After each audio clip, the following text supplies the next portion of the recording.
Hello guys, welcome once again. स्वागत है आपका एक और नई वीडियो में। होपफुली आप सब बढ़िया होंगे। तो आज की डेट में यूके का एक ऐसा वीज़ा कैटेगरी जो सबसे ज़्यादा फेमस है यूके में, वो है स्किल्ड वर्कर वीज़ा। ये वीज़ा कैटेगरी चाहे किसी भी फील्ड में हो, चाहे हेल्थ केयर में हो या फिर किसी और फील्ड में, सबसे ज़्यादा जो लोग इंटरेस्टेड है यूके आने में या फिर यहीं यूके से अपना वीज़ा स्विच करवाने में, वो इसी में है। रीज़न बाय क्योंकि 5 ईयर में आपको ILR मिल जाती है, तो लोगों को लगता है ये सबसे ईजी भी है, पर इन रियलिटी यूके में इसकी कंडीशन कैसी है, जो लोग यूके में इस वीज़ा कैटेगरी पे हैं वो कैसे सरवाइव कर रहे हैं, कैसी उनकी जॉब्स चल रही हैं, क्या सिचुएशन है, क्या ग्राउंड रियलिटी है, इसकी मैं बात करूंगी और क्या अच्छी चीज़ें हैं कुछ इसके बारे में भी डिस्कस करेंगे।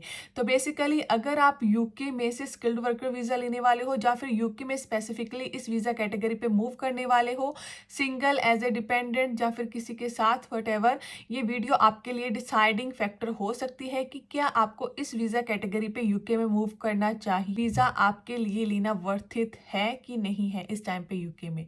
तो वीडियो स्टार्ट करने से पहले अगर आप मेरे चैनल को कर रहे हो फर्स्ट टाइम विजिट, तो मेरा नाम है गुरप्रीत। आप देख रहे हैं you me and England's life. And अगर आपने अभी तक ये चैनल सब्सक्राइब नहीं करा है तो आप ये चैनल सब्सक्राइब कर सकते हो for more informative video specially about UK life, UK visas. अगर आप यूके में आ चुके हैं तब भी चैनल आपके लिए हेल्पफुल होगा, और अगर आप आने का प्लान कर रहे हैं देन इस चैनल पे डेफिनेटली आपको बहुत सारी ऐसी वीडियोस मिल जाएंगी जो किसी ना किसी वे में आपकी हेल्प जरूर करेंगी।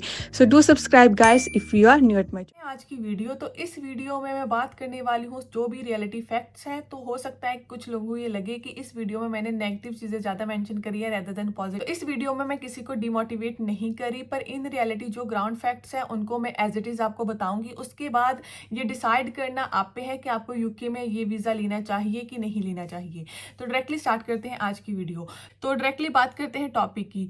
तो यूके में स्किल्ड वर्कर वीजा, जो कि पहले टियर 2 वीजा कैटेगरी के नाम से जाना जाता था, वो इसलिए बनाया गया था कि यूके में कुछ ऐसी स्किल्स हैं या फिर कुछ ऐसी फील्ड्स हैं जिनमें स्किल्ड लोग कम हैं, जिनमें उनको लगता है कि मैन पावर कम है एंड बाहर से अगर लोग आएंगे तो इन फील्ड्स की वैकेंसीज है वो फिल्ड होंगी। तो ये वीजा काफी देर से यूके में चल रहा है। पहले ये वीजा जो था वो नॉर्मल जो एक्चुअली स्किल्ड लोग थे, जो एक्चुअली यहाँ पे यूके में जॉब्स करने आते थे with interview clearance and everything companies के साथ, वो लेके आ रहे थे। पर ये वीजा पॉपुलर हुआ, हेल्थ केयर की फील्ड इस वीजा कैटेगरी में ऐड कर दी गई। उसके बाद इस वीजा की पॉपुलैरिटी बहुत ज्यादा इंक्रीज होगी क्योंकि हेल्थ केयर में स्पेसिफिक इतनी स्किल्ड रिक्वायर्ड नहीं होती।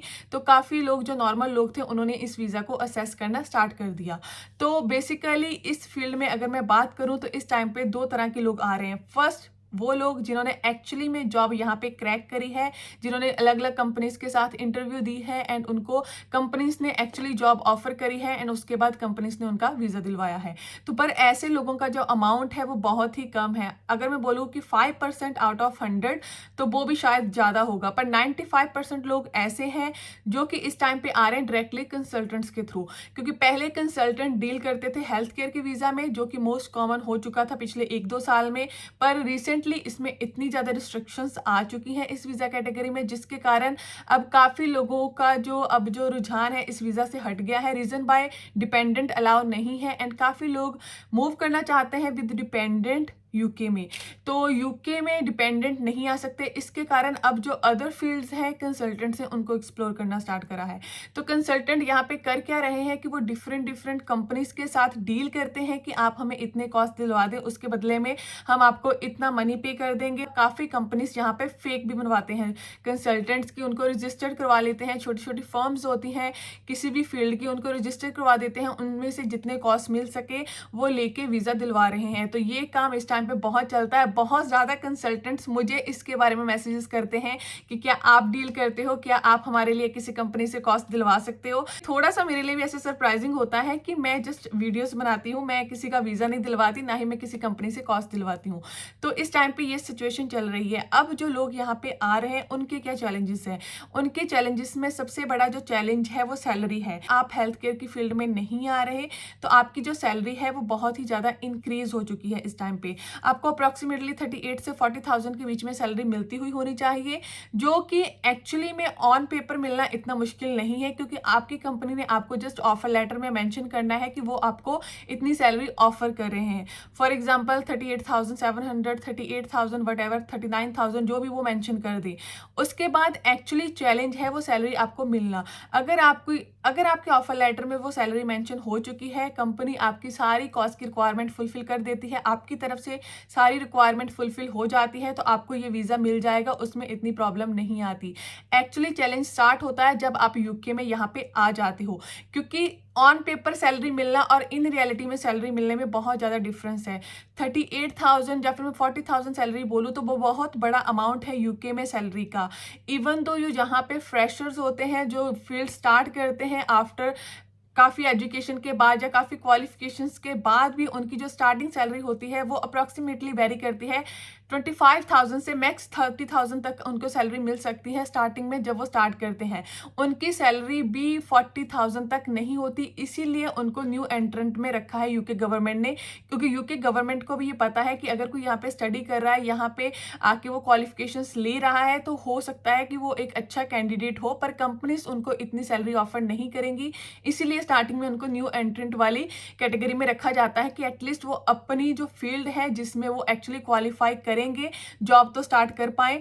तो अगर आप आ रहे हो internationally without any qualification, I know काफ़ी लोगों को ये बुरा लगेगा, पर रियलिटी यही है। काफ़ी लोग ऐसे हैं जिनको ये तक भी नहीं पता कि वो किस फील्ड में आए हैं, वो XYZ किसी फील्ड में पर्टिकुलर कोई जॉब करने आए हैं। काफ़ी लोग मेरे से बात करते हैं कि हम XYZ फील्ड में यूके में मूव कर रहे हैं, तो हमारी सैलरी कितनी होगी, या हमें क्या करना होगा। तो जब स्पेशली इंटरव्यू के लिए कि हमें इंटरव्यू के क्वेश्चन बता दो, तो जब मैं उनसे पूछती हूँ कि आपकी जॉब का टाइटल क्या है, तो लोगों को यही नहीं पता होता। उनको जस्ट इतना पता होता है कि कंसल्टेंट ने हमें ये बोल दिया कि आप किसी XYZ फील्ड में जा रहे हो, और हमें नहीं पता कि हम क्या जॉब करेंगे।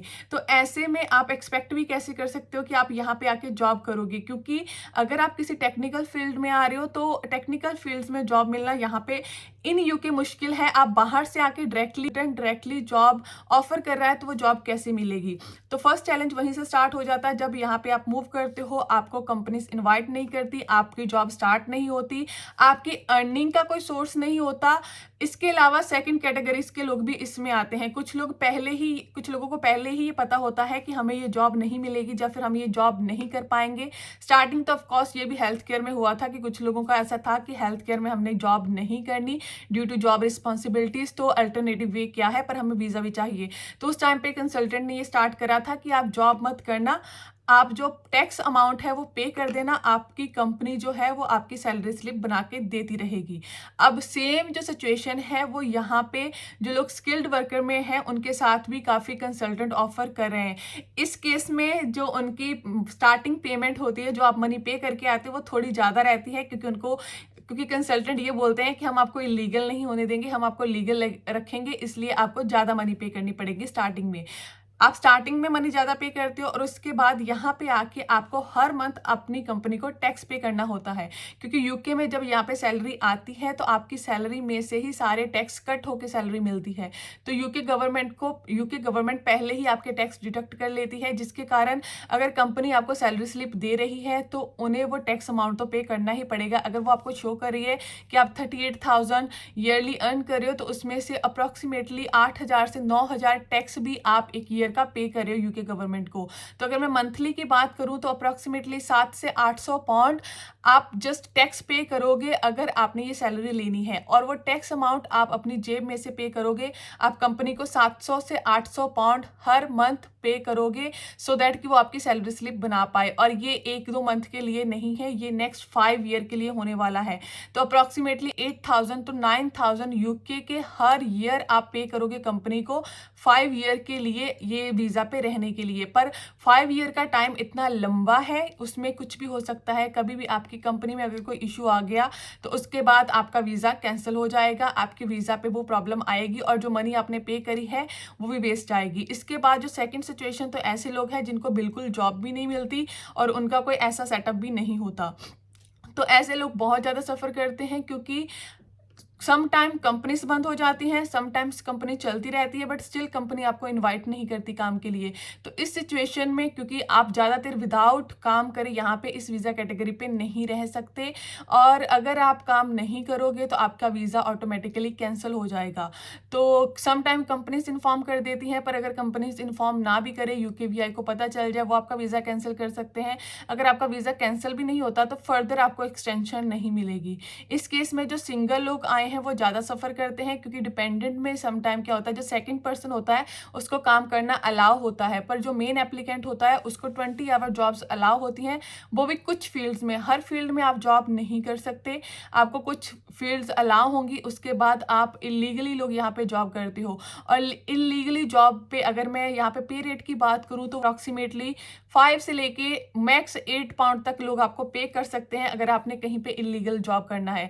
तो आप कितने आवर जॉब करते हो और कितना अर्न करते हो तो ये वेरी करता है आप पे, पर उसमें भी सबसे बड़ा चैलेंज है यहाँ पे जॉब्स मिलना, क्योंकि इतने लोग मूव कर रहे हैं, इतने लोगों को जॉब इतनी इजीली मिल भी नहीं रही। तो काफ़ी लोग ऐसे हैं जो अपनी बैक कंट्री से मनी मंगवा रहे हैं यहाँ पे सर्वाइव करने के लिए। तो सिचुएशन इस टाइम पे स्किल्ड वर्कर वीज़ा वालों की इतनी ज़्यादा अच्छी नहीं है। तो अगर आप स्किल्ड वर्कर वीज़ा में ये सोच के आ रहे हो कि आप 5 ईयर में यहाँ पे आके पीआर हो जाओगे, आप पे कोई इशू नहीं होगा, यही एक वीज़ा कैटेगरी है, तो ऐसा बिल्कुल भी नहीं है। काफ़ी ज़्यादा चीज़ें हैं जो यहाँ पे एक्चुअली में हो रही हैं, पर लोगों को लग रहा है कि ठीक है जो भी होगा हम वहाँ पे जाके देख लेंगे, और यहाँ पे आने के बाद लोग बोलते हैं काश ये चीज़ें हमें बैक कंट्री से पता होती तो हम इस वीज़ा कैटेगरी पे मूव ही नहीं करते।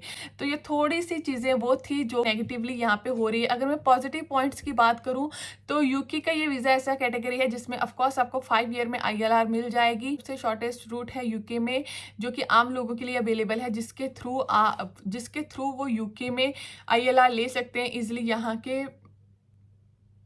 इजिली यहाँ के परमानेंट रेजिडेंट बन सकते हैं। उसके अलावा उनकी फैमिली को अलाउ है, हेल्थ केयर के अलावा बाकी सारी फील्ड में आपकी फैमिली यहाँ पे आ सकती है। आपकी मेन फैमिली मीन्स आपके हस्बैंड, वाइफ एंड चिल्ड्रंस, इसमें आपके सिबलिंग्स या फिर आपके पेरेंट्स अलाउ नहीं होते। उसके अलावा अगर आपके बच्चे यहाँ पे पैदा होते हैं तो उनको हर राइट मिलता है यहाँ का स्कूलिंग एंड एवरीथिंग। तो ओवरऑल ये वीज़ा कैटेगरी बुरी नहीं है, पर अगर आप एक्चुअली में जेन्युइन कैंडिडेट हो, आपको एक्चुअली में जॉब मिल जाए, तो इस वीज़ा कैटेगरी से अच्छा एंड ईजी वे नहीं है यूके में PR लेने का। पर अगर आप जेन्युइन तरीके से स्टार्टिंग में नहीं आ रहे तो उस टाइम पे जो प्रॉब्लम्स है वो फेस होंगी, देन उस टाइम पे ये जो वीज़ा है वो आपके लिए प्रॉब्लम क्रिएट करेगा। तो गाइस ये थी आज की वीडियो जो कि एक्चुअली में यहाँ पे चल रहा है उसके बारे में मैंने बनाई। इस वीज़ा कैटेगरी के अलावा कुछ ऐसे वीज़ा कैटेगरीज भी अवेलेबल हैं जिसके थ्रू भी आप यूके में मूव कर सकते हैं, एंड हो सकता है कि वो वीज़ा कैटेगरी आपके लिए ईजी रहें, तो उनको भी मैं आने वाली वीडियोज़ में डिस्कस करूँगी। उसके अलावा अगर आप कुछ पर्टिकुलर टॉपिक के बारे में वीडियो जानना चाहते हैं तो आप नीचे मुझे कमेंट सेक्शन में मेंशन कर सकते हैं, या फिर अगर आपका कोई डाउट है तो उसे भी आप नीचे कमेंट सेक्शन में मेंशन कर सकते हो। एंड उसके अलावा आप मुझे अदर सोशल मीडिया प्लेटफॉर्म पे भी फॉलो कर सकते हो। उन सारी चीज़ों का जो लिंक है नीचे मैंने लिंक ट्री का एक लिंक दिया हुआ है, जिसके सिंगल क्लिक पे आपको मेरे सारे के सारे सोशल मीडिया प्लेटफॉर्म्स मिल जाएंगे। तो गाइस मिलते हैं नेक्स्ट वीडियो में, till then keep subscribing, keep supporting, bye.